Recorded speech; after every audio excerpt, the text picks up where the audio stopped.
지난주에 우리가 환난에 대한 말씀으로 구원의 성에 들어갈 것을 권해 주셨습니다. 주님의 대속만이 모든 환난 날에 피할 우리의 구원의 성으로 거기 안식 있고 참된 위로가 있고 또 거기 우리의 피난이 있음을 말씀했습니다. 이번 주에도 역시 환난에 관한 말씀으로 계속 우리가 은혜 받으려고 합니다. 계속 우리가 환난을 이야기하고 또 여러 번 환난의 주제를 가지고 말씀을 받는 것은 이 세상이 환난의 연속적인 삶이기 때문에 그렇습니다. 계시록 15장의 말씀같이 우리가 세상을 지나 하늘나라 가는 이 길이 불이 섞인 유리바다같이 우리가 건너간다라고 말씀을 합니다. 자칫 잘못하면 환난의 불길 속에 우리가 빠져서 허덕이는 그런 삶이라 하는 겁니다. 환난은 그렇기 때문에 우리가 피할 수 없는 필연적인 우리 삶의 요소입니다.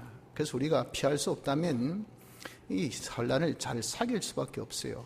내가 피하지 못할 병이다. 그러면 그 병과 잘 사귀면 요즘같이 의학이 발달된 이런 참 세상에서 옛날엔 에이즈 걸리면 바로 사망이 아닙니까?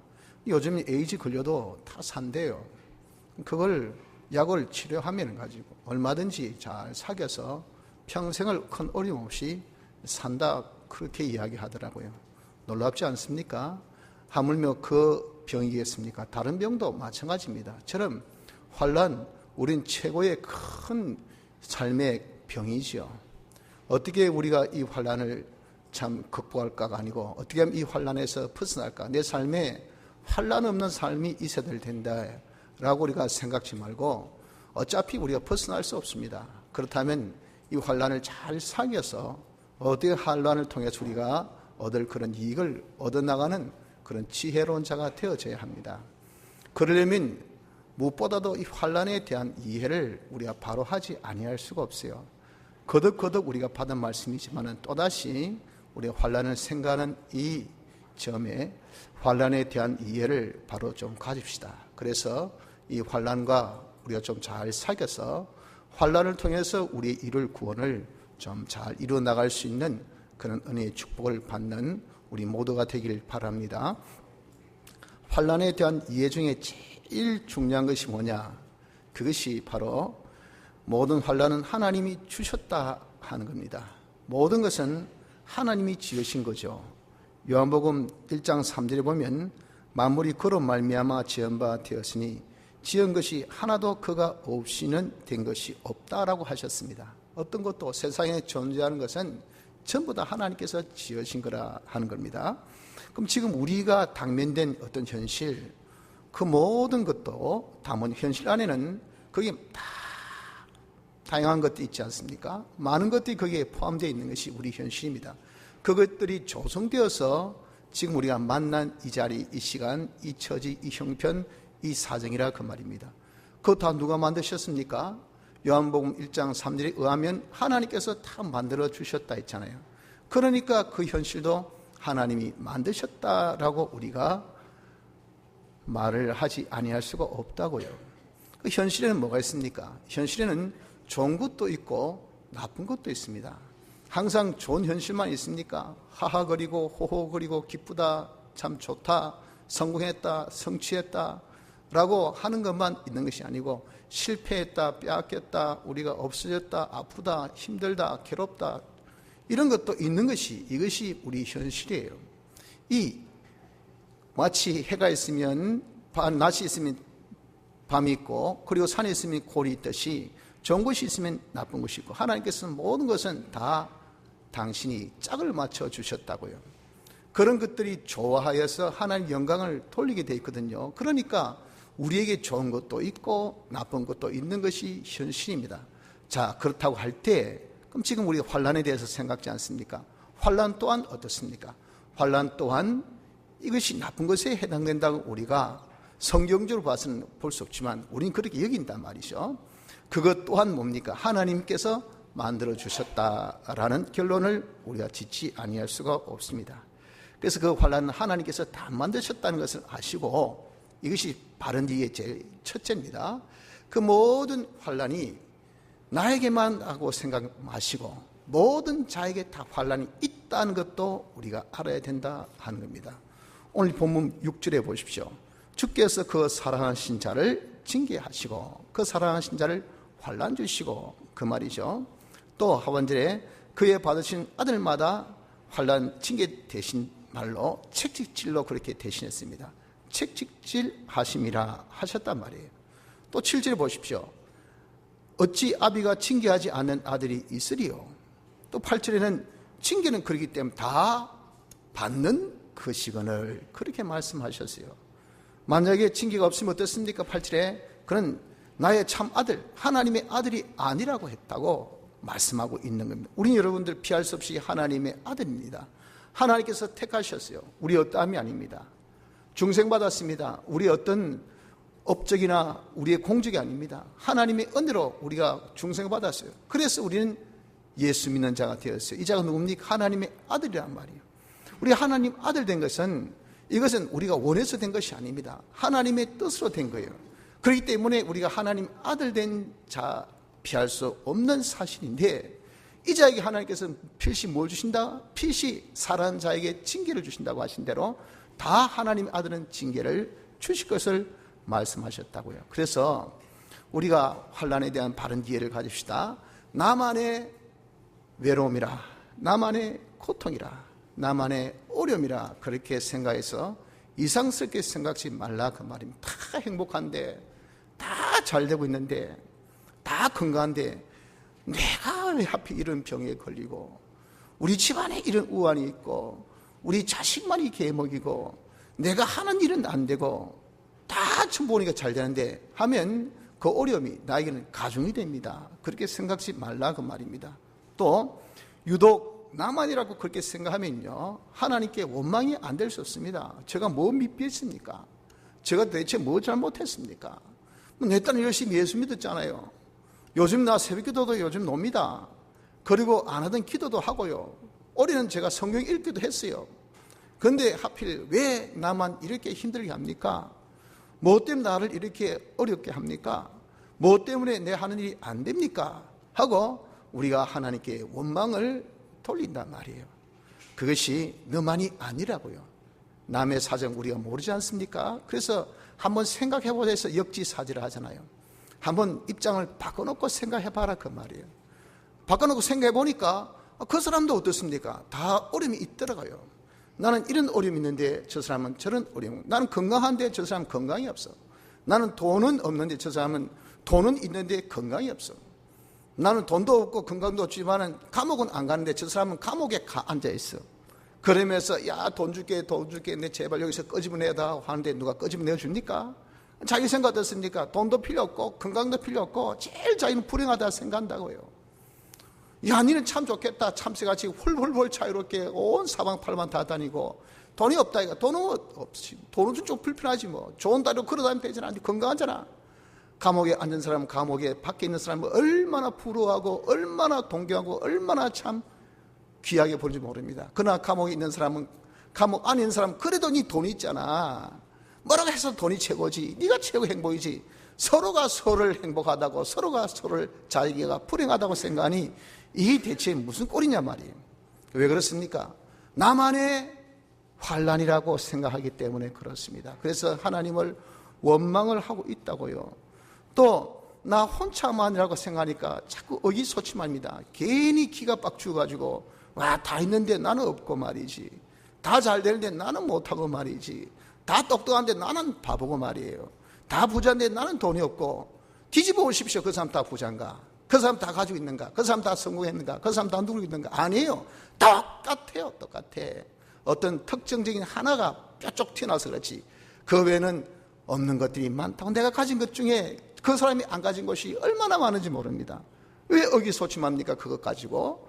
그것 때문에 왜 우리가 마음을 그렇게 상합니까? 그럴 필요가 없단 말이에요. 왜 그렇습니까? 환난에 대한 이해를 우리가 바로 하지 못한 그 까닭입니다. 그래서 우리는 환난은 피할 수가 없어요. 그때 이 말씀 우리가 곱게 붙들어서 환난은 하나님께서 주신 것, 모두에게 다 환난이 있다는 것, 이것을 우리가 아시기를 바랍니다. 그럼 대체 하나님께서 뭐 하신다고, 무슨 의도로 이런 환난을 우리에게 주셨을까 보냐 그 말이죠. 우리를 하나님의 사랑하는 자녀라 하셨고, 그렇게 자녀되게 하기 위해서 하나님이 친히 사람 되어 오셨고, 죽기까지 하시고 부활까지 하시고 중생까지 하신 것은 얼마나 많은 수고와 노력과 그렇게 희생과 그 참 노력을 기울이신 것인지 모릅니다. 그런 눈에 넣어도 안 아플 정도로 귀하고 사랑스럽고 정말 고귀한 당신의 자녀된 우리를 뭐 한다고 그렇게 환난을 주실까 보냐 말이죠. 대체 하나님 의도가 무엇이겠습니까? 그 의도를 우리가 또 잘 파악해야 됩니다. 10절에 뭐라고 말씀합니까? 봅시다. 저희는 잠시 자기의 뜻대로 우리를 징계하였거니와, 부모가 자식을 때리죠. 그 사랑의 매도 무슨 뜻이 있어서 그렇게 징계합니다. 오직 하나님은 우리의 유익을 위하여 그의 거룩하심에 참여케 하시느니라 하셨잖아요. 바로 이것입니다. 우리 유익을 위해서 하나님께서 환난을 주셨습니다. 우리를 해하려고, 우리를 다치게 하려고, 우리를 아프게 하려고, 우리를 고달프게 하려고, 우리에게 염려와 걱정과 근심으로만 가득 차게 하려고 하는 그런 하나님의 의도가 아닙니다. 우리에게 유익이 되게 하기 위해서 우리에게 주신 거예요. 혹한, 이거 여러분들 참 우리에게 유익이 있습니다. 그래야 벌레가 죽고 혹한이 있으면 그에 풍년이 있다 그러잖아요. 겨울에 춥지 않다면 농부들이 걱정합니다. 왜? 야, 올 농사가 잘 안 되겠다. 왜? 벌레가 죽지 않으니까. 처럼 혹한 다 그것이 우리에게 다 유익이 있듯이 하나님께서 우리에게 주신 모든 그런 환난, 어려움들이란 것은, 그것은 무슨 의도로 주셨습니까? 우리 유익을 위해서 주셨다는 것을 분명하게 본문에 말씀합니다. 그 대체 유익은 어떤 유익입니까? 세상에서 부자 되고, 내가 뭐 많은 권세를 가지고, 내가 무슨 큰 높은 자리에 오르고, 내 하는 일이 잘 되고 하는 그런 유익도 유익이겠지만, 그것은 우리의 유익이 아닙니다. 왜? 죽으면 다 두고 떠날 겁니다. 그래서 솔로몬은 그 모든 것들을 헛되니 모든 것이 다 헛되도다 했다고요. 한마디 이야기해서 다 사라질 것들이라. 돈 많으면 뭐합니까? 죽을 때 다 두고 가고, 권세 높으면 뭐합니까? 죽을 때 다 내려놓고, 자기가 뭐 건강하면 뭐합니까? 죽을 때 그 건강 아무 소용없고, 자기가 명예로운 뭐합니까? 죽을 때 누가 알아줍니까? 아무도 안 알아줘요. 비석 안 보면 그 사람 이름도 몰라요. 아, 무덤 죽었네. 그뿐 아무런 거기에 코멘트도 달지 않습니다. 멘트도 없어요. 죽었네. 어떤 사람은 무심코 그냥 지나갑니다. 아이고 재수없더라. 무슨 무덤이 있노. 거기 보니까 뭐 우박사고 뭐 거기 무슨 대통령, 그 자기가 무슨 상관이 있습니까? 아무 상관없어요. 이게 뭡니까? 헛되다. 인생의 모든 것은 다 헛된 것밖에 없습니다. 이런 것들을 하나님께서 우리에게 주시기 위해서 환난 주신 거 아니에요. 우리에게 환난 주신 것은 무슨 유익? 구원의 이익되게 하기 위해서, 우리 구원에 유익되기 위해서. 그 구원은 우리가 하나님의 형상대로 변화되고 하나님의 속성의 사람으로 우리가 성장하고 그리스도의 실력의 사람으로 되어서 하늘나라 갔을 때 영원한 상급이 되고 우리의 실이 되고 우리 영광이 되는 영원 우리에게 있어서의 그런 참 힘이 되는, 실력이 되는, 상급이 되는, 이것이 바로 구원 아닙니까? 이 구원에 이익되게 하기 위해서 주신 것들이라 하는 겁니다. 이것을 다른 말로 표현해서 하나님의 영광을 위해서 주셨다고요. 얼마나 하나님의 영광 잘 나타내는가, 그것이 얼마나 우리가 실력이 있는가 하는 가늠자가 됩니다. 하나님께서 우리를 지으실 때 만드신 목적이 뭡니까? 영광을 위해서 지으신 거예요. 모든 존재의 목적이 뭡니까? 하나님 영광 나타내라고 지으신 겁니다. 그런데 그 영광 잘 나타내면 얼마나 독보적이고 얼마나 하나님 보시기에 귀하고 아름답고 복되겠어요. 잘했다 착하고 충성된 자라, 네가 이 세상 사는 동안 하나님의 영광을 이렇게 나타내는 이런 복된 자가 되었으니 이게 우리의 최고의 실력 아닙니까? 하나님의 영광을 나타내기 위해서, 하나님의 영광을 잘 나타내는 자가 되게 하기 위해서 주신 것이 뭐냐? 그게 환난이라 하는 겁니다. 구체적으로 하나님께서 이렇게 주신 것이 대체 무슨 의도냐 하는 것은 구체적으로도 다시 한번 설명하면, 첫째가 징계로 주셨다. 그래서 징계란 것은요, 혹시 영어 성경을 보면 NIV나 NASB나 다 이 디스플린으로 그렇게 표현되어 있습니다. 디스플린이 뭡니까? 훈련입니다. 훈련. 우리의 훈련으로 주셨어요. 연단하고 연성하기 위해서. 그걸 우리가 익히 많이 쓰는 한국말로 사랑의 매, 이게 채찍질이라 했잖아요. 사랑의 매로 주셨어요. 잘 되라고 때리지, 부모가 때릴 때는 죽으라고 때리지 않습니다. 더 잘 되라고, 자녀 위해서 매 때리지, 자녀 죽으라고, 자녀 망하라고, 자녀 그냥 끝나라고 때린 부모 없어요. 이것이 뭡니까? 이것이 징계라 그 말입니다. 그래서 베드로전서 1장 7절에는 너희 믿음의 시련이 풀로 연단하여도 없어질 금보다 더 귀하여 예수 그리스도에 나타나실 때의 칭찬과 영광과 존귀를 얻게 하려 합니다. 우리를 연단이라는 것은 금보다 더 귀한 믿음의 사람, 금보다 귀한 더 구원 이룬 사람 되어서 주님 앞에 딱 섰을 때, 이야, 이봐라, 대단하다, 복! 하나님께서 기서는 존귀와 칭찬과 영광을 자기가 누리게 하기 위한 하나의 무슨 연단의 과정으로 주신 것이 이것이 징계입니다. 징계. 그래서 여러분들 징계라는 이 단어를 하나님께서 주신 벌, 저주로 그렇게 착각하지 마세요. 그래서 우리가 징계받았다 하면 막 내가 맞아 못했는데 징계받았다고 그러십니까? 하고 막 우리가 얼마나 악을 품으면서 그렇게 덤벼듭니까? 그게 연단을 위해서, 훈련을 하기 위해서. 훈련은 희망이 있기 때문에 훈련하지 희망 없는 사람 훈련 안 시킵니다. 요거 좀 키워볼 수 있겠다, 좀 가다듬 보충이 되겠다, 야 그래 희망이 있기 때문에 야 니 우리 학교 온나야, 우리 회사 온나야, 우리 연구소에 온나야. 처음 그 사람의 뭐 실력 보고 하지 않습니다. 될 만한 떡잎이기 때문에 다 이렇게 스카우트 하는 거예요. 프로야구 선수나 보십시오. 다 보면 그런 장래를 보고 투자하지 당장 지금 보고 투자한 게 있습니까? 없어요. 하나님께서 우리의 장래성을 보고 야 요거 칭찬과 존귀와 영광 얻을만 하겠다, 야 잘만 갈고 닦으면. 그래서 하나님께서 갈고 닦는 과정을 야 여기 입학해라, 너 조금 건강 조금 니 한번 어려봐라, 네가 이런 어려움도 한번 당해봐라, 이런 실패도 한번 맛봐라, 이런 네가 없는 것도 한번 견뎌봐라 하고 하나님께서 뜻하지 않게 경제 어려움 들으시고 건강에 어려움 주시고 하는 일에 어려움 들으시고 자기 사업에 어려움 들으시고 이런저런 여러 가지 어려움을 주신 것은 연단과 연성을 위해서, 우리를 전부보다 더 귀한 믿음의 사람으로 하나님께서 만드시기 위해서 이렇게 주신 훈련의 과정이요, 연단의 코스요, 연성의 그런 모든 이런 하나의 방법으로 주신 것이 이것이 징계입니다. 징계. 하나님께서 환난 징계로 주셨다는 것을 아시기 바랍니다. 둘째는 하나님 영광을 나타내기 위해서 주셨습니다. 요한복음 9장 2절에 보면 남에서 소경된 자가 있어요. 그 자에 대해서 제자들이 그렇게 언급합니다.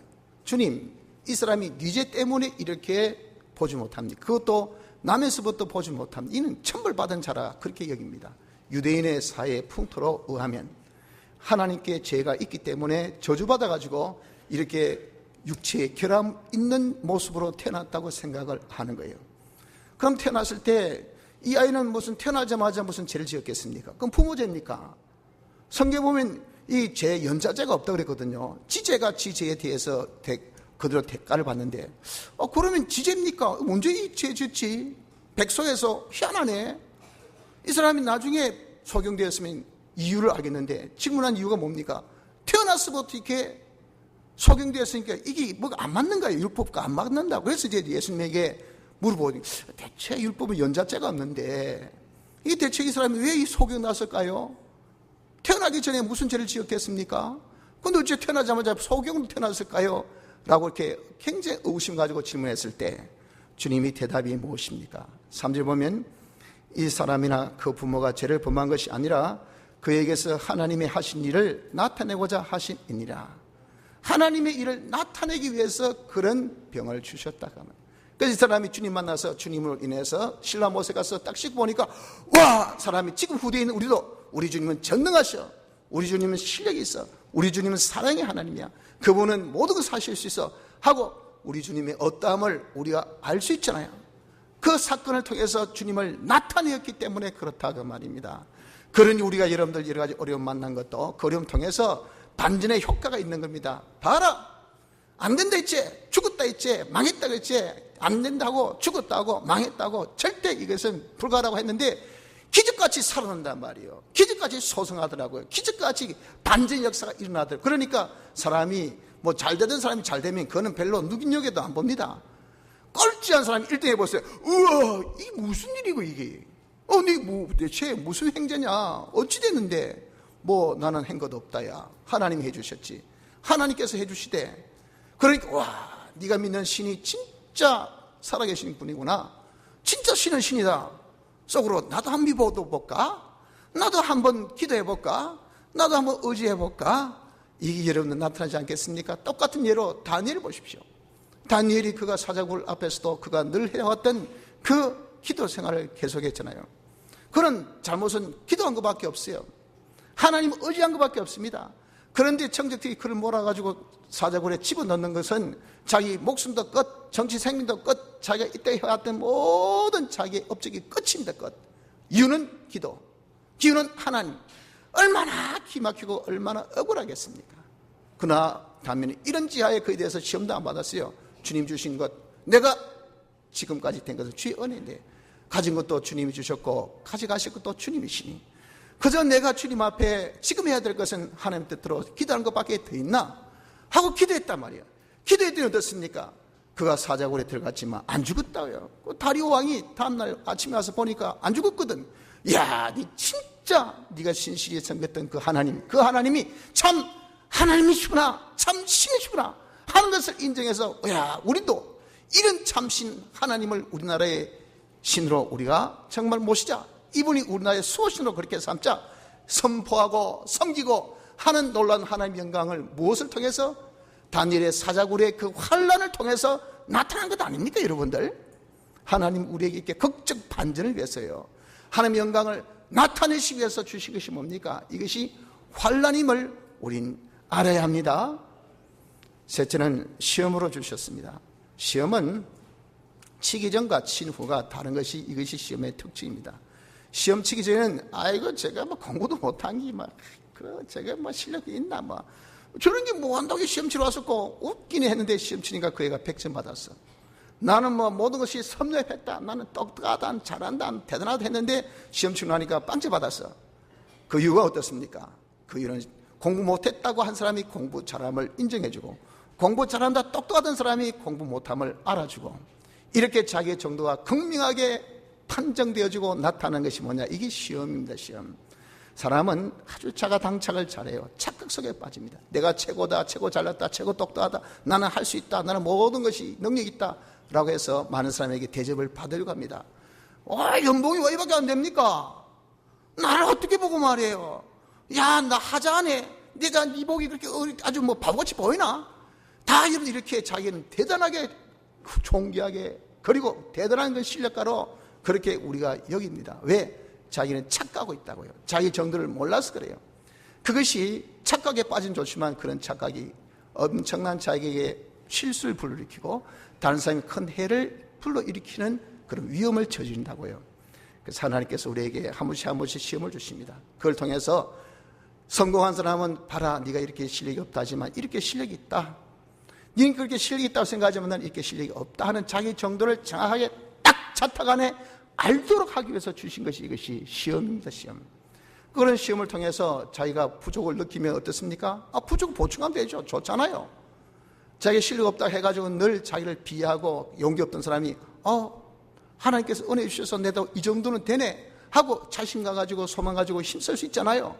이렇게 하나님은 엄청난 배려로 우리에게 주신 것이 뭐냐? 이게 시험입니다. 시험. 환난은 또한 우리에게 시험의 성격도 있음을 아십시오. 환난이 구체적으로 어떤 의도가 있다고요? 첫째는 징계, 우리를 연단하고 연성하는, 그래서 우리를 더욱더 하나님같이 온전하고 거룩하고 깨끗한 사람으로 만드는 요것을 위해서. 둘째는 하나님의 영광을 나타내기 위해서 반전적인 그런 효과를 나타내서 와, 하나님이 진짜 능력이 있네, 대단하시네, 하나님이 크시구나 하는 것을 나타내기 위해서. 셋째는 시험으로 우리의 정도를 나타내어서 알려주어서 내가 이게 부정하네, 이런 것이 없었구나, 이런 것이 내가 약하구나, 이걸 몰랐다, 이걸 구비해야 되지, 이걸 내가 갖춰야 되지, 이런 것이 있구나, 감사합니다, 이것을 제가 잘 활용하겠습니다.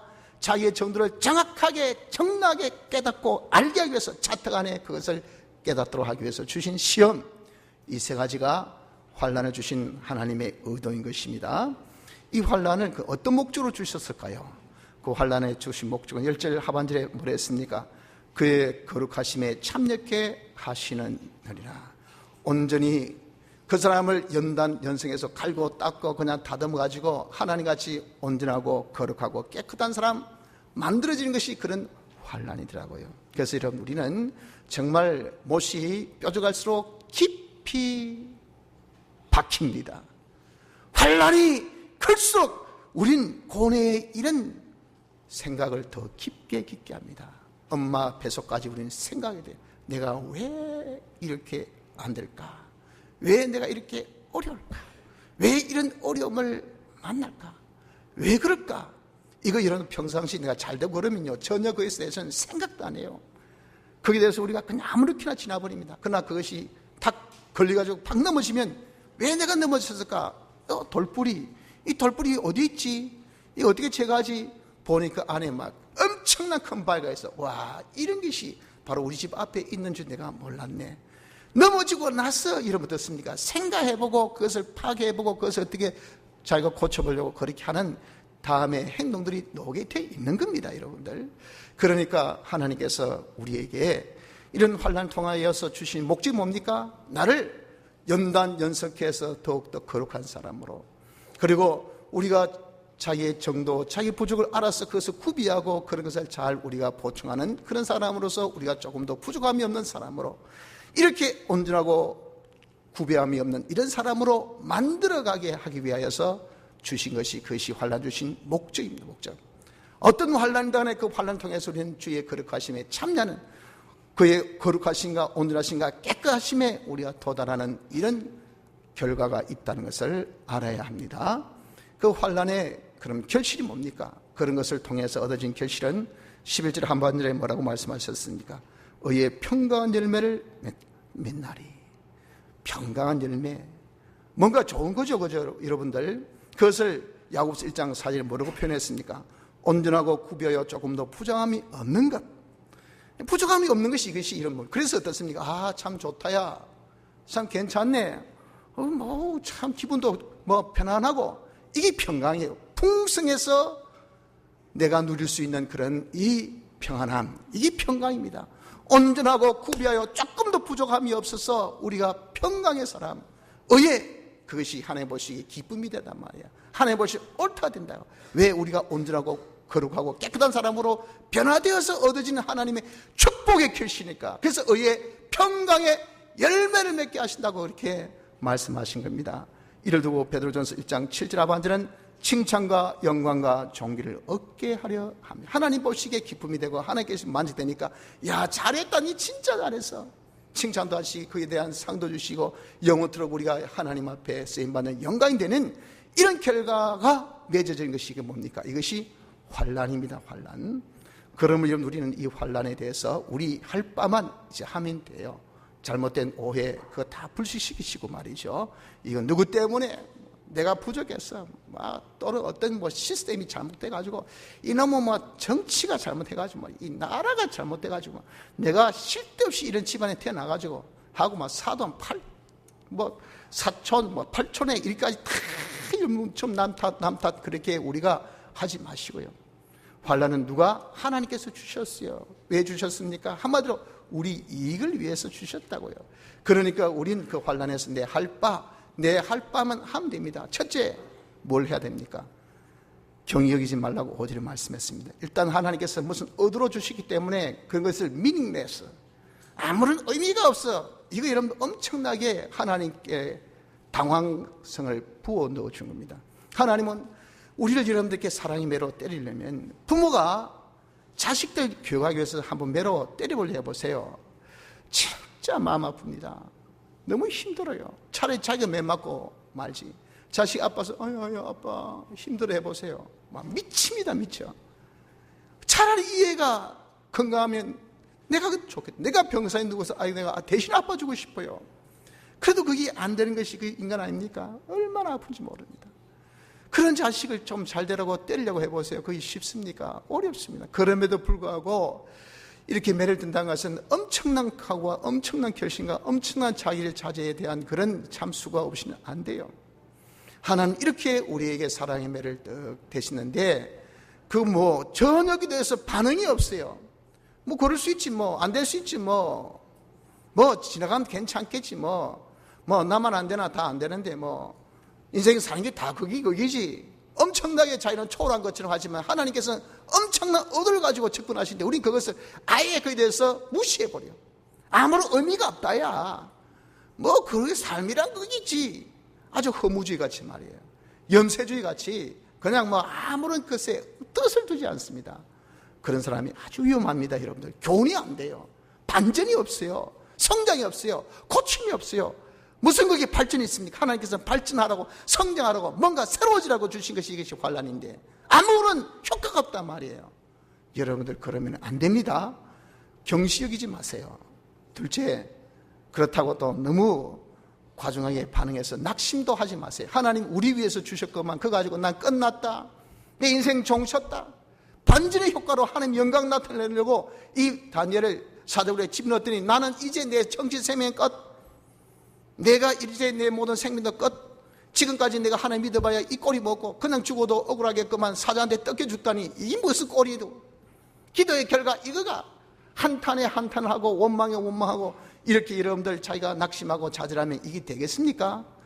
기껏 하나님 영광 나타내기 위해서 하나님께서 야 조금만 참아 뻥 터질 거야, 하나님께 다이나마이트 폭도 같은 이런 놀라운 기적 역사를 하나님은 딱 준비해 놓으시고 이렇게 하나님께서 우리에게 딱 역사하셔서 여기까지 옳다 인정한 여기까지 네가 사자를 두가 드러난 여기까지 하고 딱 하나님께서 모든 세팅해서 딱 준비하고 계신데 우리가 낙심 따라서 끝났다, 내가 믿어봐야 소용없다, 더러운 것밖에는 병밖에 없고, 더러운 것은 아픔밖에 없고, 더러운 것은 감기밖에 없고, 더러운 것은 내가 뭐 실패밖에 없고, 더러운 것은 내가 좌절밖에 없네, 이렇게 여러분 낙심하는 이런 자가 되어서는 안 됩니다. 경히 여기지도 마시고 낙심하지도 마시고. 셋째, 견디어야 됩니다. 7절 3번절을 보십시오. 뭐라고 말씀하셨습니까? 너희가 참으면 징계를 받기 위함이라.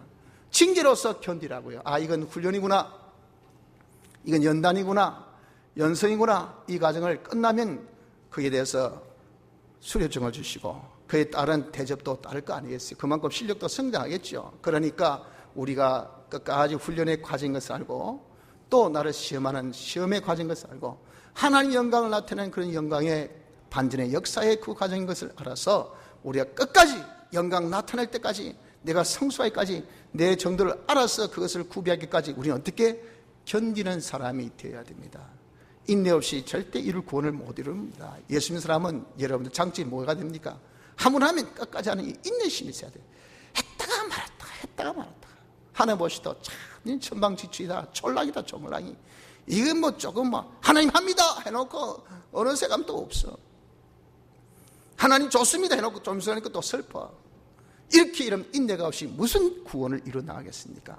어렵다 하더라도, 힘들다 하더라도, 어떻다 하더라도 끝까지 계속할 수 있는, 견딜 수 있는 그런 자가 되어져야 됩니다. 대체 무엇을 견디어야 될까요? 무엇을 계속해야 됩니까? 보십시오. 9절에 또 우리의 육체의 아버지가 우리를 징계하여도 공경하였거든 하물며 모든 영의 아버지께 더욱 복종하여 살려 하지 않겠느냐. 아버지가 야단쳤다고 이제 아버지 아닙니다 하고 아버지 하자하고 무시하는 자식들을 보았습니까? 아무리 어리석고 미련한 자식도요, 아버지가 그러면 아버지 나를 사랑해서 그렇구나, 잘되라고 그런 거지 하고 좀 있으면 뛰어난 다음에 아빠 하고 이렇게 벌리고 달려가요. 엄마 하고 그냥 그래요. 공경하더란 말이에요. 공경하더라고요. 하물며 육의 자식도 육의 부모한테 그러고만 영의 아버지 되신 하나님이 얼마나 많은 큰 얻을 가지고 큰 수고를 해서 큰 사랑으로 우리에 주신 그런 징계를 우리가 받을 때 끝났다, 이제 내가 말씀대로 안 산다, 내가 뭐 순종생, 아이고 주일 아이고 웃기네, 뭐 기도 아이고 뭐 응답 무슨 응답, 뭐 소발이 찌작기로 한번 응답 받은 것 같고 아이고 부풀기는, 하여튼 예수 믿는 것들은 이런 식으로 이런 그냥 모든 것을 비하하고 모든 것을 그냥 다 부정적으로 생각한단 말이에요. 왜? 자기가 소망한 것이 안 되니까, 자기 생각한 대로 안 되니까. 그거 가지고 전체를 그렇게 안 된 것은 왜? 하나님께서 그 의도가 있단 말이에요. 하신 그 의도는 우리가 생각지 않고 그렇게 하기까지 하나님의 그 고뇌, 그 하나님의 힘든 결정 이런 걸 생각도 안 하고 말이에요. 그러니 우리가 되겠습니까? 그래서 우리가 어떤 그런 환난 중에도 해야 될 것은 하나님의 뜻에 더욱 복종하는 자가 되어져야 됩니다. 그러고 난 다음에 11절 하반절에 보십시오. 무릇 징계가 당시에는 즐거워 보이지 않고 슬퍼 보이나 후에 그로 말미암아 연단한 자에게는, 연단하라는 말이 뭡니까? 잘 연단받은 자, 잘 트레이닝 된 사람입니다. 잘 훈련받은 자, 에게 의의 평간 열매를 맺는다. 그걸 통해서 우리는 더욱더 어떻습니까? 연단, 연성을 잘 받아야 됩니다. 야무지게 갈고 야무지게 우리가 더욱 성숙하고 그걸 통해서 더욱더 성장하고 내 신앙이 한층 더 깊이 더욱더 성숙, 더욱더 우리가 정말 노련미를 저 사람이 틀림없이 좌절했을 거야, 낙심했을 하니까 기쁨이 충만하고 자신감 넘치고 그럴 수 있지 뭐. 하나님께서 나에게 좋은 걸 주시려고 또 이렇게 어려움 주셔서 이걸 내가 잣대로 삼아서 이걸 발판해서 도약판해서 내가 더욱더 멀티라고 마치 개구리가 한번 움치면 더 멀리 뛰듯이 나를 움치게 하신 거야 하고 소망이 더 넘쳐, 자신감이 더 넘쳐, 하나님 의지가 더 넘쳐. 그런 뜻입니까? 그걸 보고 사람들이 깜짝 놀란다 그 말입니다. 그런 것들이 뭡니까? 그것이 잘 연단을 받았다고요. 더욱 숙성한 사람이 되었다고요. 그걸 통해서 내가 이런 것을 내가 몰랐는데 이게 단점이었어, 이 부족점이었어, 이것이 잘못됨이었어 하고 그런 것들을 또 자기가 다 찾아가지고 그런 것들을 다 구비하는 이것이 뭡니까? 그것이 바로 우리가 연달함이 아닙니까? 그래서 11절 13절 하반절을 보십시오. 너희 발을 위하여 곧은 길을 만들어 저는 다리로 하여금 어그러지지 않고 고침을 받게 하라 그랬잖아요. 그걸 통해서 우리가 고쳐야 돼요. 이런 환난을 통해서 내가 몰랐는데 이게 내 단점이었구나, 이게 내 부족이었구나, 이런 내 열심이 없었구나, 이런 구비가 없었구나 하는 것을 알아서 그것을 고치는 이것이 뭡니까? 숙성하고 성장하고 변화되고 고치고 하는 이런 모든 과정을 연달이라는 단어를 썼습니다. 잘 단련받는 이것만이 뭡니까? 우리가 해야 될 일입니다. 참고로 우리 이렇게 더욱더 하나님 뜻을 환난 중에 우리가 해야 될 때 그 하나님께서 환난 시에 우리에게 향하신 뜻이 무엇이겠습니까? 데살로니가 전서 5장 16절 18절까지 보면 항상 기뻐하라, 쉬지 말고 기도하라, 범사에 감사라 하는 말씀이 있습니다. 여러분들 이 뜻대로 우리 어떤 환난 중에도 기뻐할 수 있는 사람이 되어져야 돼요. 하나님이 나를 위해서 주셨구나, 하나님께서 나를 더욱더 성숙한 사람이 되게 하기 위해 주셨구나, 정금보다 더 귀한 믿음의 사람이 되라고 주셨구나, 하나님의 영광을 나타내기 위한 하나의 반전의 역사로서 지금은 칠흑 같은 어둠을 주셨구나. 조금 있으면 해가 딱 뜨면 짱 하고 나타날 때 그때 그 어둠이 깊을수록 밝아오는 그 태양의 광도는 더욱더 빛날 거 아니겠습니까? 이를 위해서 주셨구나, 하나님께서 나의 부족을 찾고 그것을 보충하기 위해서 주셨구나 라고 하는 것을 우리가 깨달으니까 여러분 다 내 구원에 나에게 일되게 주셨으니 아버지 하고 자기가 기뻐하지 아니할 수가 없단 말이야. 이것이 하나님이 환난 중에 우리에게 요구하신 여러분 뜻입니다. 환난은요, 당신은 절대 기쁘지 않습니다. 슬픕니다. 힘들어요. 괴롭습니다. 어떨 땐 진짜 죽고 싶습니다. 남은 자기의 심정을 모르죠. 이것이 우리가 환난 만났을 때의 모습입니다. 하지만 여러분들, 당신은 절대 이것이 즐겁지 않고 슬프지만 하나님의 의도를 읽고 보니까, 하나님의 뜻을 헤아리고 보니까 우린 놀라운 하나님의 크신 반전의 이 역사, 이를 통한 우리의 성숙의 놀라운 결과물, 나의 모든 부족을 고쳐서 이룰 그런 온전을 우리가 생각하며 온전히 기뻐하지 아니할 수가 없다가 말이야. 여러분 환난 중에도 기뻐할 수 있는 여러분들 되시기를 바랍니다. 그리고 쉬지 말고 기도해야 돼요. 내가 어려워도 힘들어도 내가 할 수 있는 것은 뭡니까? 기도밖에 더 있어요. 하나님이 도와주셔야 되죠. 잘 돼도 하나님이 도와주셔야 되고 못 돼도 하나님께서 도와주셔야 돼요. 여러분들 우리가 기도하는 동안에는 형통합니다. 기도하는 동안에 하나님이 도움이 있습니다. 반드시 좋은 것으로 주십니다. 보십시오. 말씀하기를 그러므로 피곤한 손과 연약한 무릎을 일으켜 세우고 너희 발을 위하여 곧은 길을 만들어 저는 다리로 하여금 어그러지지 않고 그랬잖아요. 내가 환난으로 어렵고 무릎이 아프고 손이 비틀어져서 너무 고통스럽고 그래도 우리는 자세를 발휘해서 주여 내가 지금이라도 할 수 있는 것은 기도밖에 없습니다. 내가 드릴 것은 기도밖에 없습니다. 불쌍히 여겨주시고 주님이 반드시 기도하면 응답하여 주신다 하셨지 않습니까? 당신이 좋은 것으로 주신다고 하셨지 않습니까? 하며 우리가 끝까지 쉬지 않고 기도하는 것, 이거 외에는 우리가 할 것이 없습니다, 여러분들. 그래서 환난 중에도 우리가 할 것은 그럼에도 불구하고 기도하는 이 은혜를 여러분들 가지시길 바랍니다. 셋째는 범사에 감사라고요. 그런 환난으로 인해서 하나님께 우리가 기뻐하며 쉬지 말고 기도하는 것을 통해서 하나님께서 이것을 통해서 이루어주실 그 하나님의 축복, 그 하나님의 영광, 우리의 더욱더 성숙, 우리의 모든 누릴 앞날의 존귀와 칭찬과 영광을 생각할 때 우린 얼마나 앞날의 그 놀라운 축복으로 인한 감사가 넘칠 수밖에 없는 것이 우리라 그 말입니다. 그래서 우리가 환난 중에 하나님께서 우리 향하신 뜻이 뭡니까? 항상 기뻐하라, 쉬지 말고 기도하라. 범사에 환난 중이라도 그 환난 하나하나 전체에 대해서 우리가 범사에 감사하는 이자가 됩시다.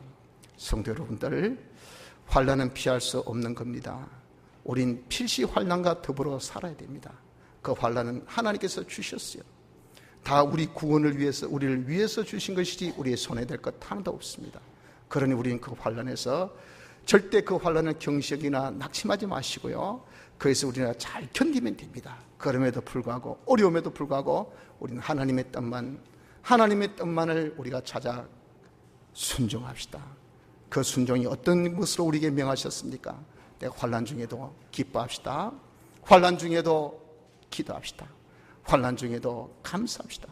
이렇게 하나님 뜻을 우리가 잘 그대로 순종한 자 되어서 잘 연달함을 받아 의의 평강의 열매를 환난을 통해서 다 누릴 수 있는 축복된 성도가 되시기를 바랍니다. 다 같이 통성으로 기도드리겠습니다.